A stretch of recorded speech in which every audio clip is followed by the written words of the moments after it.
নিরাশা হয়ে এসেছে ইহুদিদের কাছ থেকে। ইহুদিদের কাছে তার কোনো কাজ নাই। ও জানে যে ওরা জাহান্নামে যাবে। ওর কোনো কাজ নাই খ্রিস্টানদের কাছে। ও জানে যে খ্রিস্টান জাহান্নামে যাবে। ও ফিরে এসেছে হিন্দুদের কাছ থেকে। ও জানে যে হিন্দুরা জাহান্নামে যাবে। ও ফিরে এসেছে কাদিয়ানি শিয়াদের কাছ থেকে।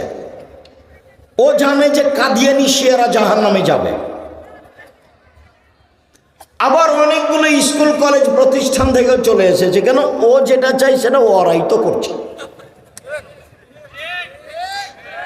এখন এসেছে আপনার মতো মানুষ যারা 5 ওয়াক্ত সালাত আদায় করতে চায়, হালাল রুজি উপার্জন করতে চায়, যারা মহিলারা একটু বোরকা পরে থাকতে চায়, স্বামীর সাথে ভালো চলতে চায়। এখন এদের ব্যাপারে বলছে, তোমার সম্মানের কসম, তোমার ইজ্জতের কসম, তোমার ইবাদত করে আদমের ছেলে মেয়ে জান্নাতে কিভাবে যায় তা আমি দেখে ছেড়ে দিব।